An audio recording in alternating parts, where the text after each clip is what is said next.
Well, listeners, welcome back. It is the Helplink Show, and it's September 2019. We're back from our short break for August, and I hope you had a chance to go onto our YouTube channel and maybe listen back to some of the shows we had during the year. So we are a year providing the show today. Which is great, and we've had some really interesting conversations along the way, and hope to have some more for the year ahead as well. So yeah, welcome back, and this episode of the Helplink Show is going to be all about the journey back to school in September. It's a new thing for some children going into post-primary. It's a new thing for some of the post-primary young people who are going into third level and out into the world. And it's also a big time for primary school, starting it and going into sixth class. And sure, every year it can be a new exciting adventure for kids in primary school. So who are we going to be talking with today? Well, we are going to be talking with Barnardos. We're going to be talking to them about briefly about their work and what they do for the children in Ireland, and but mainly we're going to be talking about a piece of research and policy work that they have been working on, and so quite excited to learn more about that. And we're also going to be speaking with a representative from SpunOut.ie, and SpunOut.ie is Ireland's youth information website, and it's created by young people for young people. So some very interesting stuff to learn about there. So looking forward to all that, and welcome back once again, and looking forward to the year ahead. And here we go.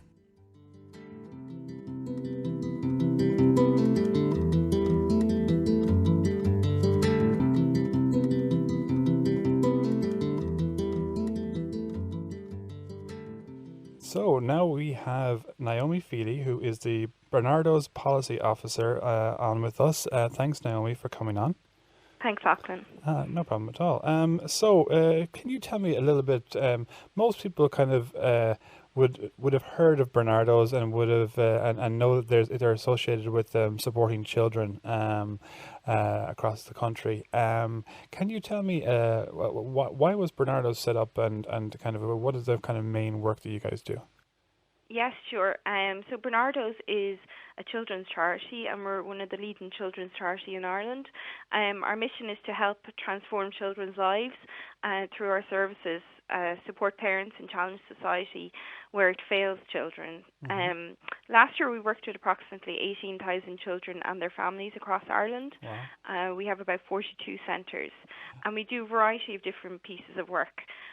We work with children and we work with their families as well.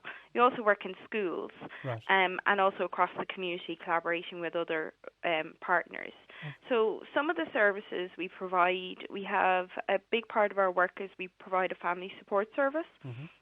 And we often do this working in the family's own home. Okay. We have another program called Roots of Empathy, where we go into schools and it introduces a baby into the classroom, and it's about building empathy with children in those schools. We have some specialist services, an adoption service for adults who may have been adopted, but also children, and it's a therapeutic service. And then some of the other things we do is we have a training and publication section. So we do a lot of training for professionals in the sector, okay, particularly around early years.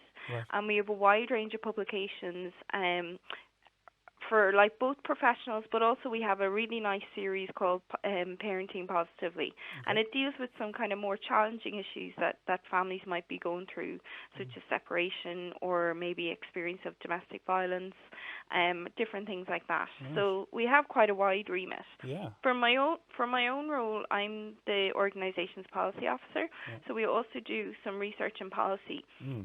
And what we try to do, what I would have said at the start, was that we really try and challenge society where it fails children. Right. So when things happen, when we hear about things in the media, we often, would be a voice that would be called on, maybe to talk about what should happen to change these things. Right. So it might be around childcare, it could be around different issues that occur around child protection. We've also spoken out about child poverty as well. Right. So you're, I presume the stuff that came up last week around creches and that kind of stuff, you would have had people calling you looking for information and that kind of stuff, yeah. Exactly, and what we did is looking at those publications that we had a publication that offered advice to parents who were worried about their child's creche, so that we were able to give them tips on what to look out for if you're going in to pick a creche for the first time, or if you have any concerns about maybe your childcare at the minute. So we were able to provide those resources for parents. They could go onto our website, Barnardos.ie, and download a really useful book and publication, and we included some tips on a specific page on our website as well. Okay. But we would have also spoken out about the more systemic issues around, childcare issues and the need to invest in that sector as well. Yeah, especially with so many working parents these days as well, and a lot of single parents as well. People who need a lot more support these days than they would have, say, 30 years ago, etc. Exactly. And you mentioned earlier on there about family support service. And so you basically, how do you identify the people, or do they kind of refer themselves, or? Yeah, there are a number of ways that people would come to our services. In some instances, people will self-refer. So there may be an issue going on in their family, and they decide they need a little bit of extra support, so they'll refer themselves to our service. We also get referrals from TUSA. They might be working with a family and they think that they can do with some additional parenting support, or that we could maybe support the child around a range of different issues. So we get a lot of referrals that way. And then also schools might say, your family might benefit from some support from Barnardos. Often we work one-on-one with families, but there are a number of programs that we have where we would work in groups, such as the friendship group. So it might be working with a child and building up confidence around social interactions, etc. Okay, very, very interesting.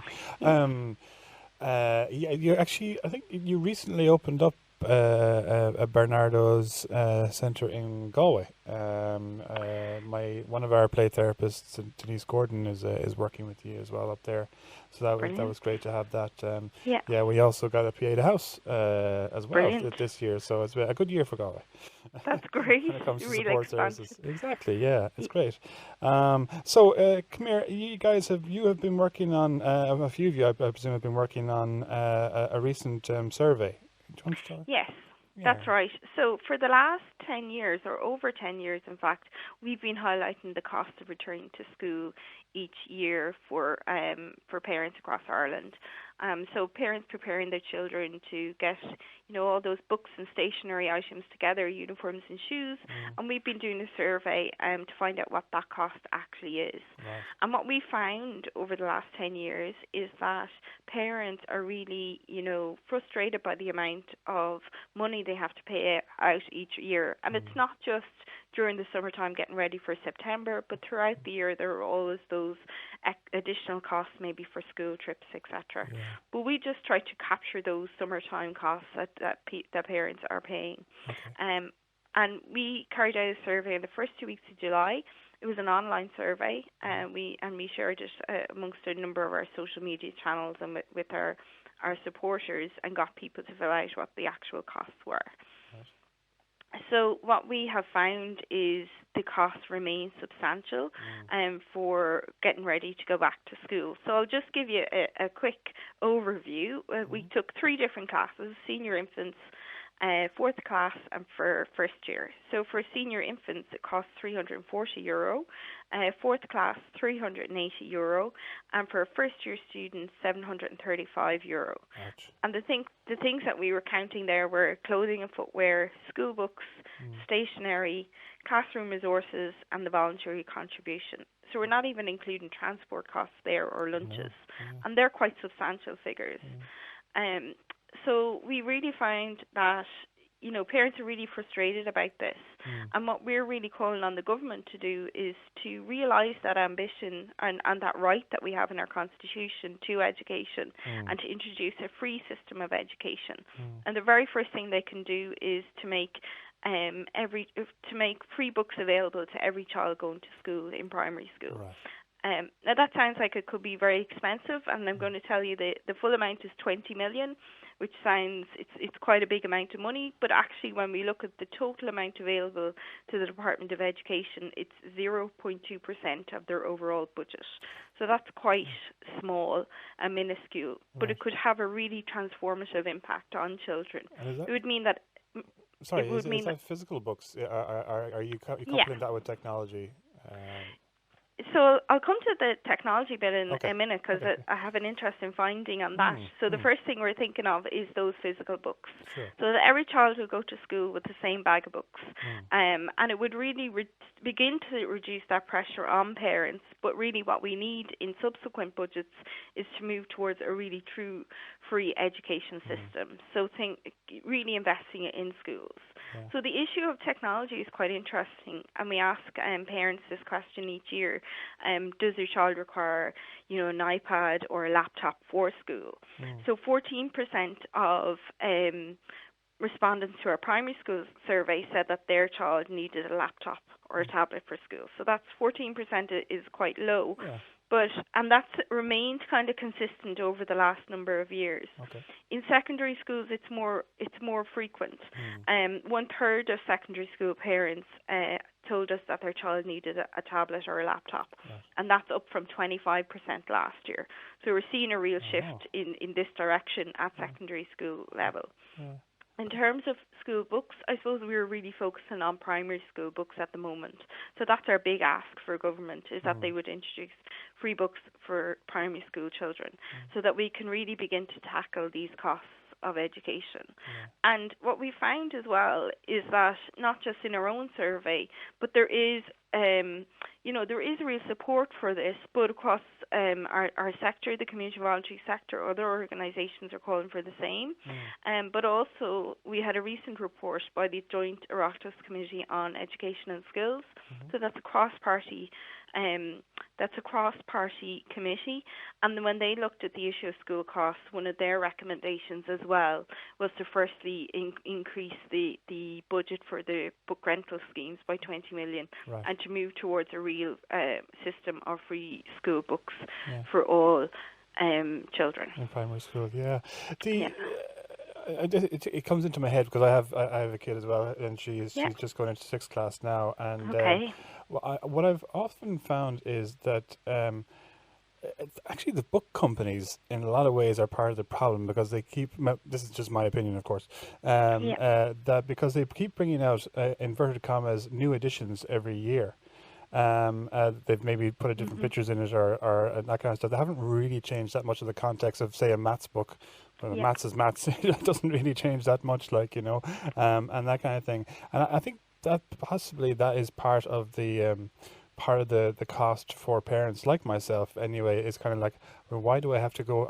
Say if I have a younger kid, why couldn't I have that same maths book for that kid that was for my 12-year-old or whatever kind of thing, at the time, 6 years later or whatever, that kind of thing, And parents point out these problems to us in the survey, like you're not unique in highlighting that specific issue. Another issue that comes up for primary school books is the use of workbooks. So I don't know if your daughter uses workbooks, but parents are really frustrated by that, because that's a one-use book. And there was one comment, I was looking at it this morning, where somebody had said, well, why can't they just write the answer into a copybook? Like, why do we have to buy a workbook? And actually the Department of Education recognises this as well, and is really, I think in their circular they tried to say to schools to move away from using workbooks. Right. Okay. Another issue that came up that I think is really interesting, so in our survey we asked a lot of questions where people could tick answers, and at the end we asked them if they had any other comments to make. And when I reviewed those comments, there was maybe we had 1,400 parents complete our survey, so there was probably about 50 to 60% made an extra comment, and parents are really frustrated about the cost of uniforms. So a lot of schools they ask for parents to provide a crested uniforms or a branded uniform. So 3/4 of primary school parents responding to the primary school survey said that they were required to purchase a crested uniform, and 95% of parents who were responding to the secondary school survey said that they were required to purchase a crested uniform. And parents are really frustrated about this issue, where they're being asked to buy specific clothing items that may be only available in one shop in the town, but they're very costly. And the department, again, in their circular has urged schools to move away from branded or crested uniforms, and we would certainly recommend that, and it comes up in the Oireachtas committee report as well. They make a recommendation to move away from branded products and to use more generic uniforms, or to sew on a crest to a uniform as well. So that's a big frustration for parents. On average, a secondary school uniform costs €170, and parents are spending another additional €80 on footwear. It was slightly cheaper in primary school. It was just €110 with problem with primary school, where kids are just growing within 3 months. They're out of the uniform, Exactly, yeah. And then another issue that I do think is important is around the voluntary contribution. So that comes up quite a lot, and parents are very frustrated about that. So 2/3 of parents in both primary and secondary school, around 2/3 each, are being asked to pay a voluntary contribution. So it's termed voluntary, but what we actually find is that that schools often follow up with parents about this if the contribution hasn't been made. And we had a number of worrying comments in their survey where, schools were maybe withholding a locker key or, a journal if the voluntary contribution wasn't paid. But what we would really say is that, schools need to ask for this voluntary contribution, or to ask for a thing like extra to pay for classroom resources, which a large proportion we're also paying. The reason for this is that the capitation fees that are being paid by the Department of Education, they're not high enough, so we would really be calling on the government to increase the capitation fee. So this is a fee that every school receives for each pupil in their school. And last year we had a 5% increase in those capitation fees, but just to bring us back to the 2010 capitation fee level, we would need to increase them again by 10%. Okay, wow. So it went down 15% within 9 years. Wow. Yeah, exactly, yeah. Wow, that's a significant drop, all right. And I suppose, as a parent myself, I'd be worried that if that was increased, that there would still be a voluntary contribution as well on top of it. It's a tough one to look at without a doubt. So you were saying 1,400 parents did this piece of research for you? Yes, sorry, I should have said that at the outset. We had 1,402 parents complete our school cost survey, and of that number, 865 were from primary school, and 517 were in relation to secondary school. So it's about 2/3, 1/3. And we did an online survey, but what we found was that the geographic spread was actually quite representative of the whole country. So we had a good chunk from Leinster, 65%. Next up was Munster, 21%, 10% from Connacht, and 4% from Ulster. So we had a very broad a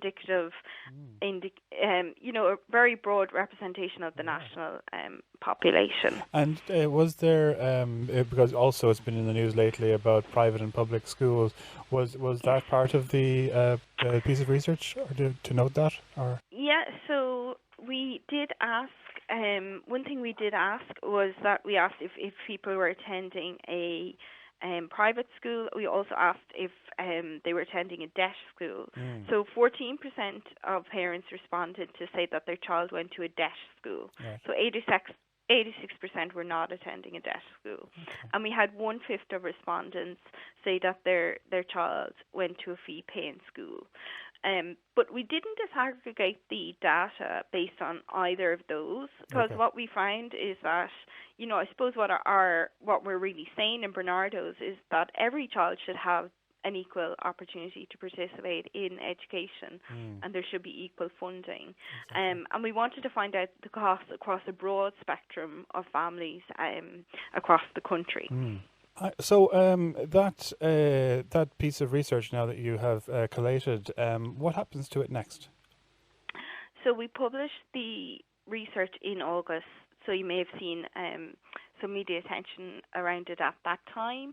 And once we published it, we sent it out to members of the Oireachtas Committee on Education, so that report that I mentioned, and to opposition spokespeople on education, as well as the Minister for Education and officials in his department. So I suppose now what we will be doing is we will be really highlighting this issue in the run-up to the budget. We've also included this recommendation in our budget submission that we've made to the government. So we're really calling on them to move towards a free education system for all children, prioritising primary first and prioritising school books first. But we will be really urging the government to implement our recommendations in the context of Budget 2020. Okay. So, and do you plan on running this every year from now on, or is it a once-off, kind of looking at for now a once-off, or? So we've run the survey since. So we've been highlighting the issue of school costs since 2005, and we've been collating the data for the last, I think, well over a decade at this stage. So it's something that we do each year to highlight these findings. We really do feel very strongly that now is the opportunity for the government to begin investing. There is a lot of momentum around it at the moment. A lot of people are supporting our recommendations, so we would hope that Budget 2020 will really deliver change, so that all children in Ireland can reach their full educational potential. Brilliant. Well done to you guys for doing this every year and for trying to keep on top of it and to try and support the changes that need to be done, especially around primary school, as we were talking about earlier on. Primary school, there does seem to be a lot of waste when it comes to things like workbooks and that kind of stuff. And hopefully that will make some change in the budget. So is there anything else for Barnardos as a whole that you'd be looking at over the next 2 terms before the Christmas break or whatever? Is there anything big going on for you guys? So a big thing that's happening, I suppose, in relation to my own work is we will be hoping to see real change in the next budget. So we'll be really monitoring the budget day announcements from the government to see what changes they're going to make that will have a real difference in the lives of the children that we work with and the families that we work with. We'll also have we have numerous fundraising events which you can find out more about on our website, Barnardos.ie.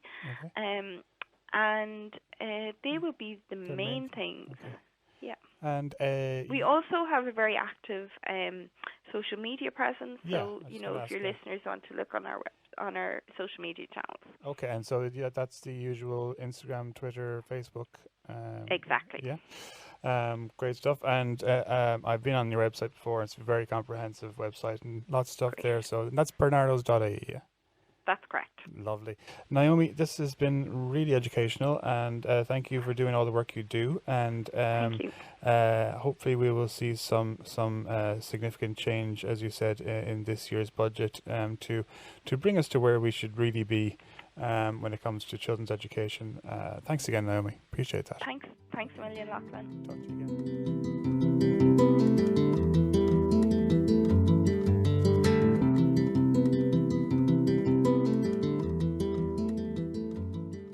So now we have Kiki Martere, who is the head of training and quality at SpunOut.ie. Thank you so much, Kiki, for coming on. Thanks for having me. Oh, not at all. It's our pleasure. We on the Helplink Show and in Helplink itself really appreciate the work you guys do in SpunOut. It's a very, very valuable service. So for those who don't know what SpunOut.ie is, can you bring me through first of all, when it was developed and what's its reason for being? Yeah, so SpunOut.ie is Ireland's youth information website. We focus on young people aged 16 through 25. And we do that because, there's a lot of really amazing organizations doing work with younger kids and young people, and also maybe with older adults. But we think that the ages between 16 and 25 are really crucial years. You're not quite... if you're 16, 17, maybe you're not quite in adult years, and in your early 20s, it's such a time of learning about yourself and transition and change that we think those are really critical years for support and for information. So we're happy to kind of serve that age group. Right. And when did SpunOut start? And was it originally an Irish idea, or did it come from somewhere else? Or Yes, it did originate in Ireland. We're over a decade old now, and when we first started, things looked pretty different than the way they do now. The kind of current version has been going strong for about 6 years now. And basically, it's like it says in the tin, we're SpunOut.ie, we're a website, so we're primarily a service online for young people. And that's really important to us because, not every service can be as accessible as it would like to be. It can't be maybe 24 hours, or you can't kind of go into the bathroom stall and take out your phone and quick get some information that you need in a hurry. So we're really proud that we are able to be, a free online service for people, and hopefully accessible to them, to get them kind of the information that they need to make the best choices for them in their lives, and hopefully live healthier and happier lives ultimately. Yeah, and you're also well, based on the research that we've read as well, you're providing this information in a way that that age cohort are more likely to use, i.e. online. They're more likely to research stuff online, and when it comes to mental health and health. Absolutely. We always aim to be where young people are, and where young people are is primarily online. And our whole ethos is, we're by young people for young people. So we're not just kind of, I guess, older generations writing up articles or putting out content that we think that young people might like to read or learn about. Our staff have young people on staff in our age range, and we are run by a series of youth panels around the country. So we have 4 regional panels and a national panel. We call them our action panels of young people 16 to 25 who volunteer with us and make sure that all the work that we do is youth informed and kind of responding immediately to the needs of young people across the country.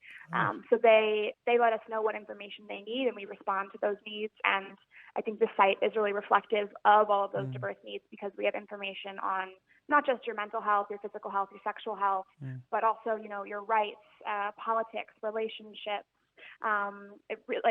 education opportunities, employment, housing. We really cover every topic that at least I've personally been able to think of. It really is a broad spectrum. And when you mention support, it's essentially information, and they can do what they want with that information. Then but it gets gathered by young people, for young people, which is really, really good. It's because often you'll have a lot of experts out there who have many, many years of experience in that kind of stuff working with young people.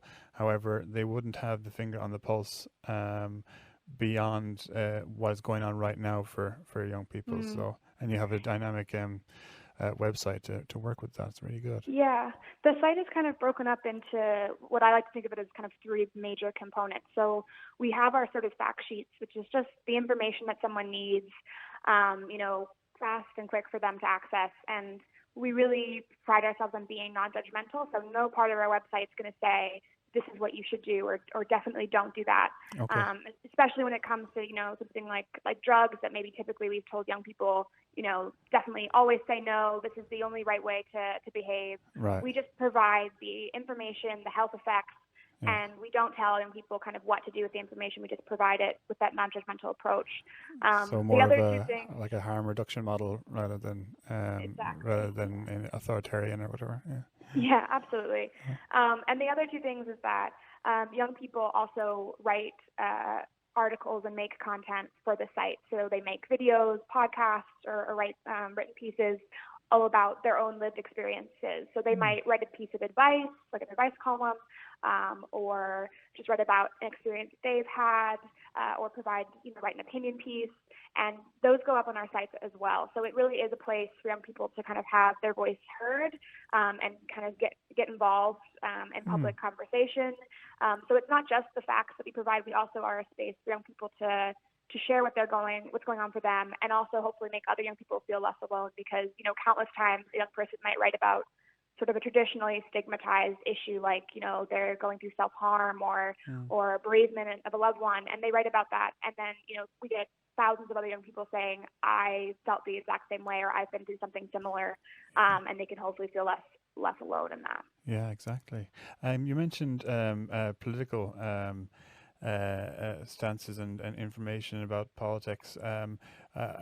Like presumably, did you get involved then with recent referendums and that kind of stuff, or was it just providing the information about what's factual, and then enabling people to make their own decisions from there, or did you take sides on certain issues, or how does that work?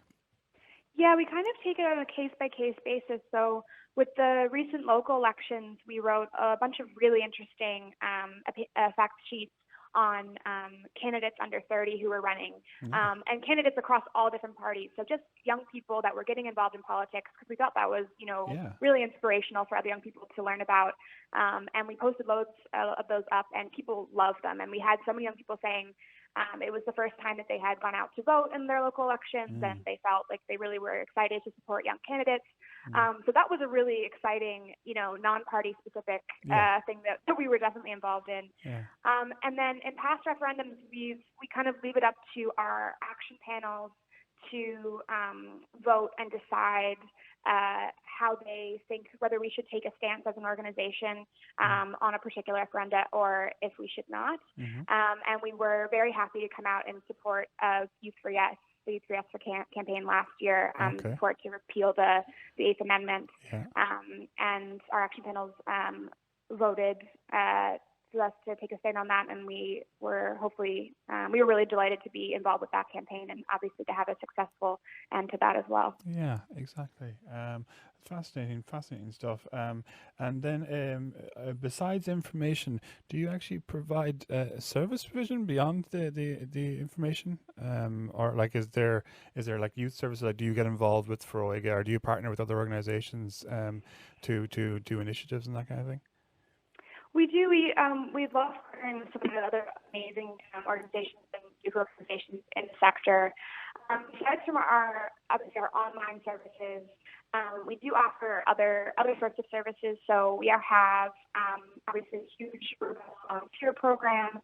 So people 25 can get involved with our action panels. They can get involved as proofreaders for the site, editors, writers, videographers, photographers. They can get involved in our youth kind of journalism program, where they go to events and report on events and come back to us with news pieces. Yeah. There's literally, I am always hearing of a new way in the office that a young person can get involved. Quite a bit of services when you sit down and think about it. There's quite a bit of in-person services we offer as well. Yeah, I mean, so when you talk about volunteering, presumably that's across the nation, because people are a lot of them are sending pieces into you from all over the country, and then you would have you have these kind of schools that you were talking about, the journalism. Did I get that wrong? Yeah, so our volunteers do come from all across the country, and our action panels meet regionally in 5 different regions of the country as well. And definitely, because a lot of the volunteering can be remote, you could be, in the far corners of Donegal and send us a video or a written piece. and get involved with us. You could edit things for us and proofread things from afar. And for our ambassador program that's going on now, our ambassadors are in training right now, and we have people coming from all over the country, and we're lucky to be able to reimburse their travel for those who need it, to make it as accessible as possible for people who are traveling from That's other great. parts of the Yeah, country. because that can be like with all the best will in the world as a volunteer, the expense of traveling to things can be restrictive. All right, yeah, that's brilliant. Absolutely. Yeah. Just having a quick look at some of your web statistics here. Over 1 million website visits. That's fantastic. Like, yeah, and nearly 2 million pages viewed, and it's surprisingly though 64% female. That's very interesting. Yeah, we've actually, although we don't have, I don't have, I guess, proper statistics out for this year. Yeah. From what I've heard from our people who work with us in data, that is starting to shift this year. Okay. We were curious to look into why that kind of gender balance perhaps wasn't as up in a couple of years ago in 2017. But we think this year it's kind of shifting, which is interesting. And I think that can come down to what sort of content we're putting out and how attractive it is to people with different experiences. Okay, right. And I see also you do, you help with employment, so around interviews and applying for jobs and that kind of stuff. Yeah, some of our employment content is some of the most popular content on the site, actually, which sometimes surprises me, but it's understandable why people are looking for it. We have templates for young people that are looking to write CVs. We have tips that I think are really useful for someone going for an interview and perhaps has nerves around that. That's obviously, finding a job or finding part-time work or full-time work or work when you don't have a lot of experience. Yeah. These are questions that all young people are trying to battle with, especially in kind of a challenging employment and economic picture. Yeah, and you know what? I remember myself going out I worked during school, but going out trying to get your first adult job, if you want to put it in that, it's a scary, scary place to be.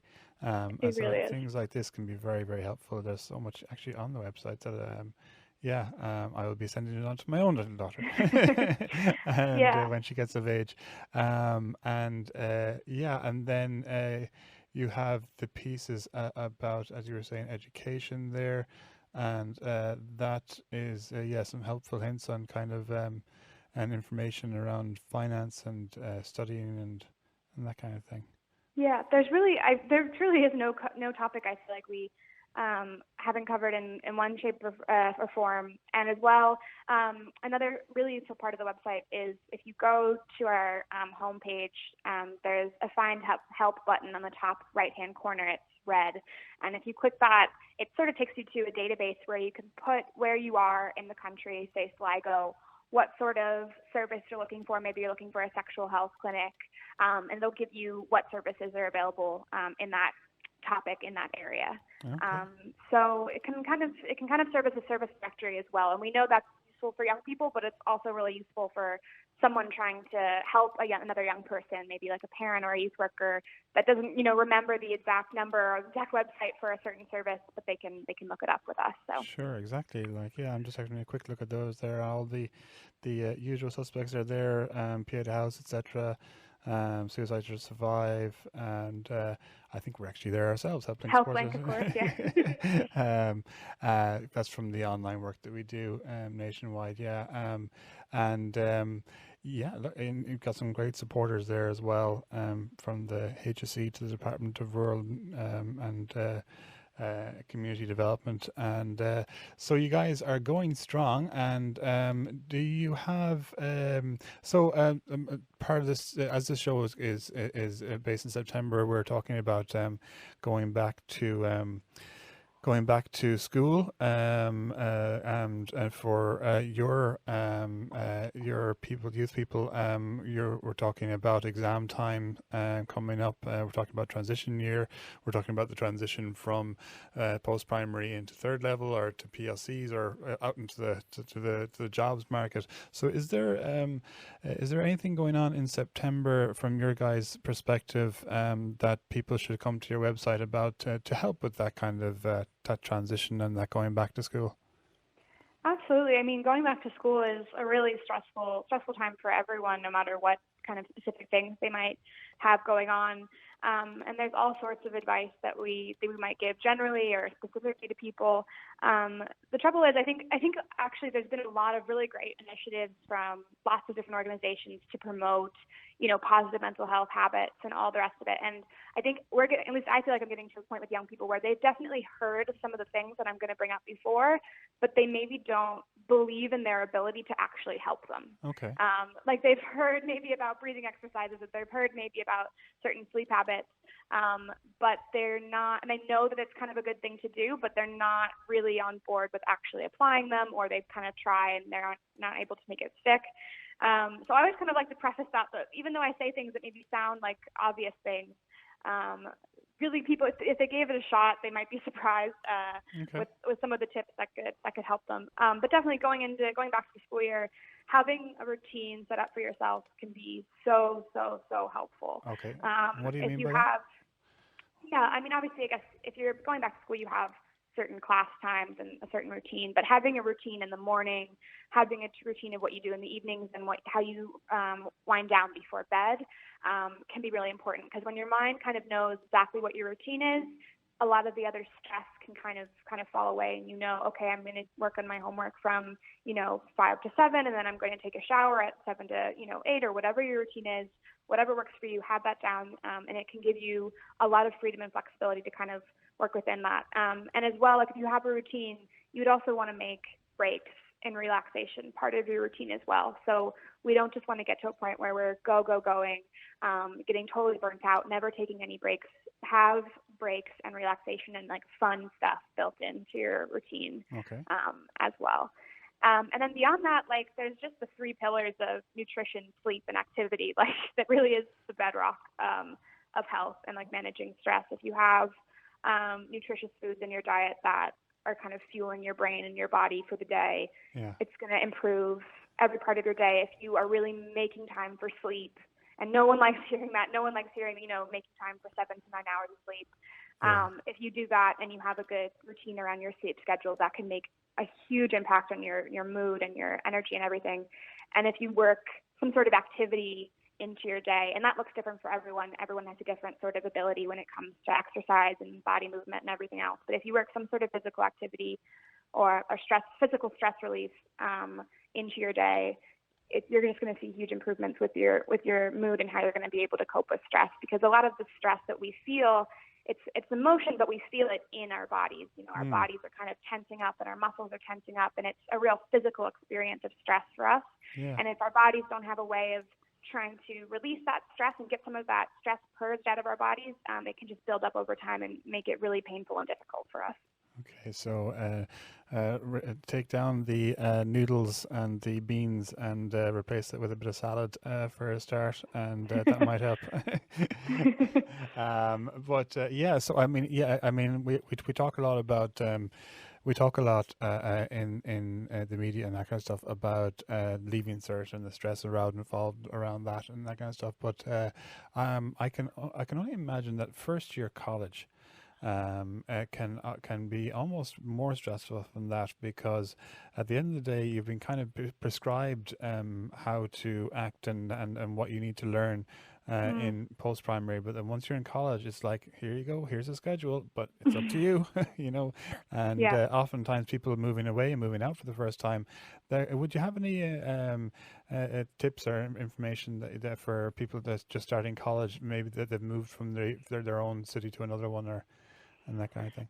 Yeah, for me, that goes right back to what I said before, but like routine is doubly important when you're going into college as well, because you often have so much more free time, and you actually have so much time on your hands that you might not know how to deal with, or where it was structured for you before being in school all day and then maybe living at home with family and having certain like family obligations. Your time can sometimes really be given back over to you in college, and then routine becomes even more important. As well. I think there's a lot of pressure. There's just not a lot of self-awareness with people of any age. It's not just a problem when you're young, but it can be hard to know when we're actually going through a hard time. If we're just stuck into something, we might not even know how anxious we are, how much we are struggling. So kind of the biggest tip is for young people to just be able to check in with themselves and actually fairly evaluate how am I feeling day to day? Have I had major shifts in my eating habits, my sleep habits? Am I withdrawing from my friends? Do I feel lonely all the time? Am I feeling kind of numb? Like, really be able to check in and see how you're feeling. Yeah. And beyond that, like, again, college is such a huge transition. It can be really socially stressful, even beyond the stress maybe of money and of coursework. Yeah. Trying to kind of maintain and be your authentic self and actually stay true to, who you are in college is a huge thing to consider, but also understanding that when you're young, you kind of maybe don't even know who you are yet. You're trying to figure that out as well. Yeah, it's an identity. So it's a delicate, it's a delicate balance of, you want to, if you know certain things are core to who you are, trying to stay true to that and be authentic to that and not be afraid to be who you are, while also knowing that, we change throughout our lives as well, and that's okay. Exactly. And I suppose also when you are starting out, one of the good things to do is to join one of the clubs or societies within the colleges and universities. That can be a great way to start opening up your social circle and learning about new things as well. And but I think there was a campaign probably last year was also about once you do gain a group of or one or two friends, it's also keeping an eye on them and making sure they're okay can be a great help to others. Yeah. Absolutely. Like, if there was any piece of advice that probably we could give in the segment, it's about connecting with other people. No matter what else is going on, if we have strong, healthy relationships, people that we feel like we can really be ourselves around, that support us, in the ups and downs, that's going to make, anything that much easier. Exactly. And that much more enjoyable. So, reaching out, joining clubs, trying to get involved, getting outside your comfort zone with things that maybe you wouldn't have felt comfortable to go after before, to make new friends and connect with other people. That's really the best advice anyone could give. Make a huge difference in people's lives. All right. So can you give me the website and the social media handles and for SpunOut? That'd be great. Yeah, so we're SpunOut.ie, and we're Spun Out everywhere else. We're on Snapchat, Instagram, Twitter, Facebook, all those things. Okay, excellent. So you just need to put Spun Out in there, they'll find you. So loads of information there from Kiki around the social media and also the website. But we also have one more bit of information around what SpunOut are doing with regard to a new service. So Kiki, can you tell us a little bit about this new service? Yeah, so SpunOut.ie are opening a sort of sister organization called Crisis Text Line. So Crisis Text Line is a really exciting initiative that actually was born from an organization in the United States. It started there first, and it has also been brought to the UK and to Canada and different locations, and it's had really great success in other areas. And our CEO, Ian Power, had the idea to bring it here. And it's basically a 24-hour free text crisis service for anyone in the country, so that if you're in a moment of crisis, you can text for free on your phone and immediately talk to someone if you need some support. And the reason why we think this is so important is because we were hearing from young people, that were coming on our site at all hours. Maybe they're looking for support at 3, 4 in the morning. And they want to be able to talk to someone. But oftentimes now young people, they don't want to place a phone call or talk to someone on the phone because that's not really how we communicate anymore. Texting is more comfortable. And a lot of the text services that were available perhaps weren't 24/7 or weren't free. So this is what we're hoping to do. And it's really presented in an interesting model because it's actually a peer-to-peer support. So other volunteers will be texting people back, not any sort of robot or therapist or anything like that. It's actually volunteers who go through a training program with Crisis Text Line to become crisis support volunteers, and then they are able to do that. And they do it completely remotely in their free time. So if you become a volunteer with the program, you maybe volunteer, a few hours over the course of the week. So you could do a 30-minute shift here, a 30-minute shift there, totally at whatever time you want. You just log on to your computer and do it remotely. So it's a really accessible and flexible kind of for the innovative volunteers. model. Yeah, Absolutely. Yeah. So if somebody wants to get involved with this crisis text line as a volunteer, what do they do? I would direct them to crisistextline.ie. Okay. And it has all the information there about what the service is and how to apply to volunteer with them. And when does this service plan on launching? Is it this year or? There's not an exact date launch yet for it to launch yet. There's going to be a soft launch first. Mm-hmm. And then they're hoping to, once it's scaled up, hoping to send it out as a service countrywide later on. But we promise to get the information out far and wide once it's fully available. Yeah, and of course, please do come back on the Helplink Show and tell us about that once it is launched as well. I would love to do that. All right. Great. Once again, thanks a million for talking with us, Kiki, and best of luck with everything in the future. Thanks. It's my pleasure. Thanks.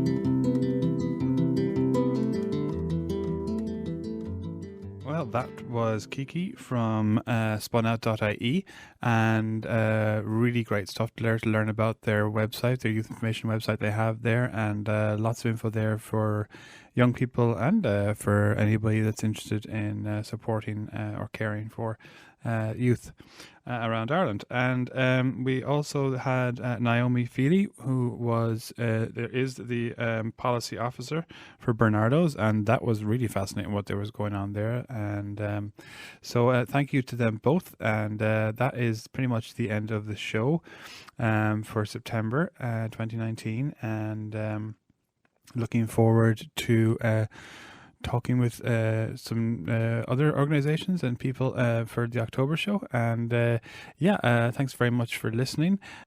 And also a quick notice before I let you go that Helplink are now taking bookings for their school workshops in both Galway and Mayo this year. We've expanded the workshop provision into Mayo. So if you're in Castlebar or Westport, Ballina, etc., and your school needs some extra support around mental health and emotional well-being, mindfulness, resilience building, confidence building, our trained facilitators are available for both post-primary and primary school.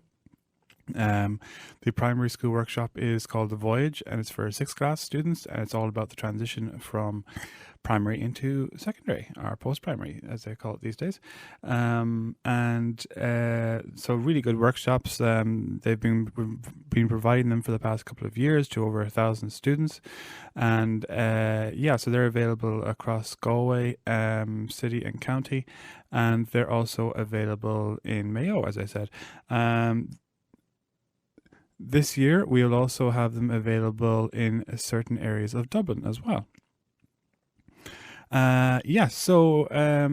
have, as I said, The Voyage for the primary school workshops for the primary schools, and we have then Mind How You Go for the post-primary or secondary schools, and that's all about, once again, mindfulness, taking care of your mental health, and building confidence and self-esteem, and reducing anxiety and stress. So very valuable tools for any young person or child's toolkit for life. So if you want to find out more about those or to book a workshop, please get in contact with us through helplink.ie, or you can call 091 759 887. So that's it for September, and I look forward to, as I said, chatting again in October with you all. And don't forget, keep your head up.